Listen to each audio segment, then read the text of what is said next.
வணக்கம் நண்பர்களே. இப்போ நம்ம என்ன பார்க்க போறோம்னா 9ஆம் வகுப்பு தமிழ்ல 9ஆம் வகுப்புக்கான இயல் 4க்கான புக் பேக் கொஸ்டின் பார்க்க போறோம். இது வரைக்கும் 3 இயல் பார்த்துட்டோம். இப்போ நம்ம பார்க்க போறது 4வது இயல். ஓகேவா? இந்த வீடியோக்குள்ளார போறதுக்கு முன்னாடி நம்மளோட டிஸ்கிரிப்ஷன்ல டார்கெட் அச்சீவர்ஸ்க்கான அப்ளிகேஷன் இருக்கு, அதை டவுன்லோட் பண்ணிக்கோங்க. நம்மளுக்கான ஆல் வீடியோ சோர்சஸும் டெஸ்ட்டும் அவைலபிளா இருக்கு, அதை யூஸ் பண்ணிக்கோங்க. நம்ம ஒவ்வொரு இயலா புக் பேக் பார்த்துட்டு இருக்கோம். புக் பேக்குங்கிறது ரொம்ப முக்கியமானது. அதுலேருந்து நிறைய கொஸ்டின்ஸ் ப்ரீவியஸ் இயர் கொஸ்டின் பேப்பர்ல கேட்டிருக்காங்க. ஸோ அதனால தான் நம்ம இதுக்கு முக்கியத்துவம் கொடுத்து நம்ம டிஸ்கஸ் பண்ணிட்டு இருக்கிறோம். சரியா? இப்போ நம்ம கொஸ்டின்ஸ்குள்ளார போகலாம். கீழ்காணும் 3 தொடர்களுள் எது சரி எது தவறுன்னு கேட்டிருக்காங்க. ஆன்சர் பார்த்தீங்கன்னா செகண்ட் ஒன் தான். ஆவு ஈயும் சரின்னு சொல்லியிருக்காங்க. அதாவது இருந்த இடத்திலிருந்தே பயணச்சீட்டு எடுப்பதை எளிதாக்கிய மிகப்பெரிய இந்திய நிறுவனம் இந்திய தொடர்வண்டி உணவு கழகம் மற்றும் சுற்றுலா கழகம், IRCTC. அதான் ஓகே, IRCTC இதை தான் இங்கே சொல்லியிருக்காங்க. இது கரெக்டு தான் இந்த கூற்று. அது திறன் அட்டைகள் என்பவை குடும்ப அட்டைகளுக்கு மாற்றாக வழங்கப்பட்டவை. ஸ்மார்ட் கார்டு ஓகே, அந்த அந்த புக்குக்கு பதிலாக ஸ்மார்ட் கார்டு வந்துருச்சு, அது கரெக்டு தான். அப்போ 2 கூற்றுமே கரெக்டு. 3வது இந்த நடுப்புற உள்ளது என்னன்னு சொல்லியிருக்காங்கன்னா, வங்கி அட்டை இல்லை என்றால் அலைபேசி எண், வங்கி கணக்கு எண் ஆகியவற்றை கொண்டு பணம் செலுத்த இயலாதுன்னு சொல்லியிருக்காங்க. அப்படிலாம் இல்லை, நம்மளோட மொபைல் நம்பரை கொடுத்தாலே நம்மளோட டீட்டெயில்ஸ் எல்லாமே வந்துடும். அது மாதிரி அக்கௌண்ட் நம்பர் தெரிஞ்சு அக்கௌண்ட் நம்பரை கொடுத்தாலும் நம்மளோட டீட்டெயில்ஸ் எல்லாம் வந்துடும். ஸோ அப்போ இந்த கூற்று தவறானது, அதுதான் இங்கே சொல்லியிருக்காங்க. தமிழ்நாடு அரசு கிராமப்புற மாணவர்களுக்கு நடத்தும் திறனாய்வு தேர்வு எதுனா ஊரக திறனறிவு தேர்வு.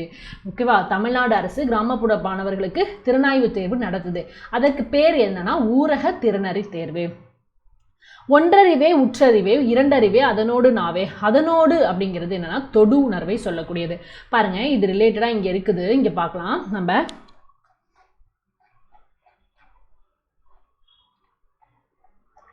இங்கே பாருங்க, இந்த கொஸ்டின்ல பாருங்க, ஒன்றறிவே உற்றறிவே இரண்டறிவே அதனோடு நாவே அப்படின்னு சொல்லியிருக்காங்களா? அப்போ இந்த இது ரொம்ப முக்கியம். அதனோடு நாவே அப்படின்னா இங்கே தொடுதல் உணர்வை சொல்கிறாங்க. இங்கே தொடுதல் உணர்வை சொல்கிறாங்க. இதுலேருந்து நிறைய கொஷின்ஸ் வந்திருக்கு. இந்த இடம் நல்லா படித்து வச்சுக்கோங்க. ஓகே ஓகே, இப்போ நம்ம பார்க்கலாம். தொடுதல் உணர்வு அதனோடு அப்படின்னா அது என்னவை சொல்லுது? தொடுதல் உணர்வை சொல்லுது.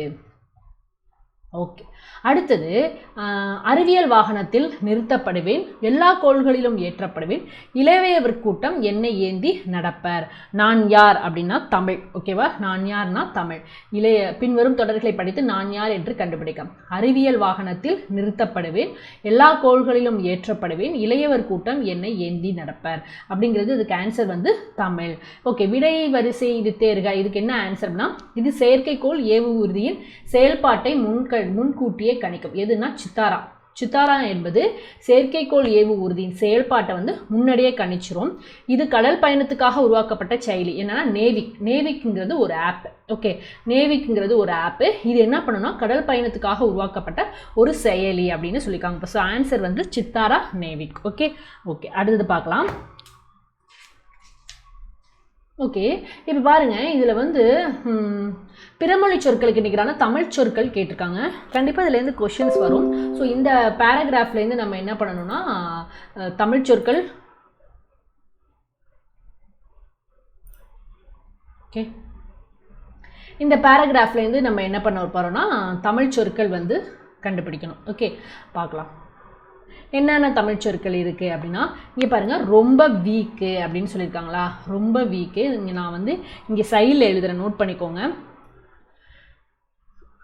ரொம்ப வீக்கு அதுக்கு என்ன தமிழ் சொல் அப்படின்னு பார்த்தோம்னா நிரம்ப சபலம். நிரம்ப சபலம் இதான் தமிழ் சொல். அடுத்தது ஆதார ருசிகள். ஆதார ருசிகள் அப்படின்னு கொடுத்துருக்காங்க. அதுக்கு என்ன ஆன்சர்னா அடிப்படை ஆதார ருசிகள். அதுக்கு என்ன ஆன்சர்னா அடிப்படை சுவைகள். அடுத்தது என்ன கொடுத்துருக்காங்க? காஃபி அப்படின்னு கொடுத்துருக்காங்க. காஃபி இதுக்கு என்ன எழுதணும்? குழம்பி குழம்பி கோப்பி. இதான் தமிழ் சொற்கள். ஓகே, அடுத்தது கோப்பி கொட்டை. அடுத்தது என்ன கொடுத்துருக்காங்கன்னா ஷேவரி. எங்க இருக்கு? ஷேவரி. ஷேவரி. ஷேவரிக்கு என்ன தமிழ் சொல் அப்படின்னா கார சுவையுண்டி. கார சுவை உண்டி. ஓகே, அடுத்தது என்ன கொடுத்துருக்காங்க? டேஸ்ட். டேஸ்ட்னா சுவை. டேஸ்ட்னா சுவை. அடுத்து இங்கே என்ன கொடுத்துருக்காங்க? ருசிகள். ருசிகள் அதற்கு என்னன்னா சுவைகள். நம்ம நினச்சிப்போம் அது தமிழ் வார்த்தைன்னு, அது பிறமொழி சொற்கள். ஓகேவா? அடுத்தது என்ன கொடுத்துருக்காங்க? சராசரி. சராசரி ஏறத்தாழ. அடுத்து என்ன கொடுத்துருக்காங்க? அலட்டல். அலட்டல்னா அளத்தல். ஓகேவா? அடுத்து என்ன கொடுத்துருக்காங்க? எக்ஸ்பிரஷன். எக்ஸ்பிரஷன்.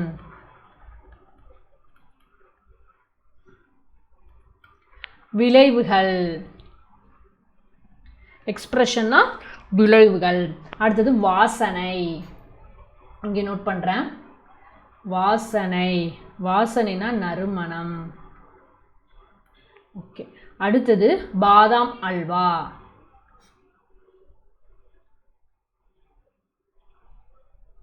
பாதாம் அல்வா. பாதாம் அல்வாக்கு பாதாம் பாதாம் இன்களி. பாதாம் இன்களி. ஓகே. அடுத்தது என்ன கொடுத்துருக்காங்க? ஐஸ்கிரீம். ஐஸ்கிரீம். ஐஸ்கிரீம்க்கு என்ன சொல்லணும்? பனி குழைவு. எங்கே இருக்கு? ஐஸ்கிரீம். ஓகே. அடுத்தது என்ன கொடுத்துருக்காங்க பார்க்கலாம். அடுத்தது வந்து ரசிக்க. ரசிக்கனா கழிக்க. அடுத்து அப்படின்னு அர்த்தம். எங்கே இருக்கு? இந்த இருக்கு. ஓகே. அடுத்தது என்ன? ஜில்லென்று. ஜில்லென்று குளிர்ச்சி என்று.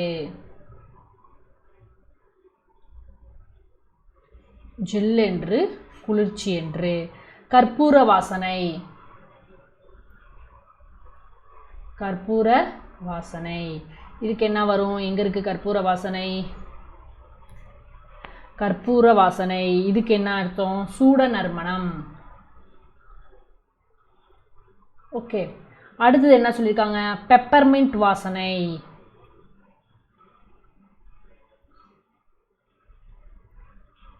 பெப்பர்மின்ட் வாசனை.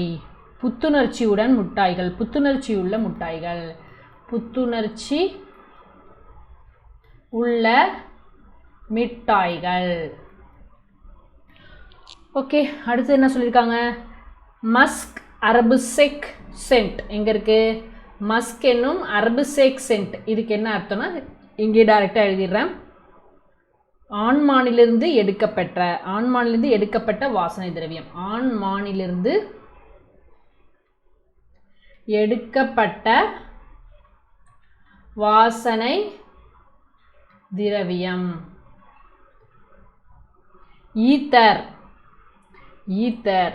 ஈத்தர்னா எளிதில் தீப்பற்றக்கூடிய பொருள். தீப்பற்றக்கூடிய பொருள்.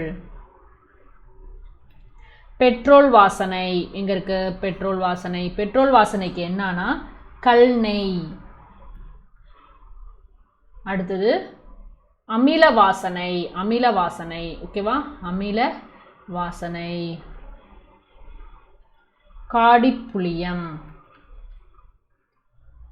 ஓகே. இப்போ எல்லாம் புரிஞ்சிருச்சு. இதுலேருந்து நிறைய கேட்க சான்சஸ் இருக்குது, அதனால தான் நான் இங்கே நோட் பண்ணியிருக்கேன். சரி, ஓகே. இதை பார்த்துக்கோங்க எப்படின்ட்டு. Okay okay. அடுத்தது பார்க்கலாம். அடுத்தது என்ன சொல்லியிருக்காங்க இங்கே பாருங்கள். அகராதியில் உள்ள சொல்ல எழுத சொல்லியிருக்காங்க. இமிழ்தல். இமிழ்தல் அப்படின்னா ஃபஸ்ட்டு 1 2 3 4 5 அதுக்கு ஆன்சர் நான் போட்டுக்கிறேன். 1 இமிழ்தல்னா ஒலித்தல். ஒலித்தல் கக்குதல். சரியா? ஓகே. அடுத்தது இசைவு. இசைவுக்கு என்ன? இணக்கம்.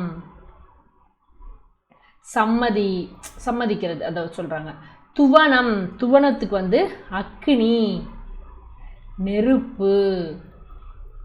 4வது இதுக்கு துகளம் அப்படின்னா பங்கு. துகளம்னா என்ன? பங்கு. ஓகே. இங்கே என்ன எழுத சொல்லியிருக்காங்க? இதில் இதில் பொறுத்து சொல்லியிருக்காங்க. அகல். இங்கேயும் அகல். அதாவது எண்ணெய் ஊற்றி அகல் விளக்கு ஏற்றியவுடன் இடத்தை விட்டு அகல். எனக்கு 1/4 பங்கு பிரித்து கொடுக்கவா? பார்த்து உன் காலை வை.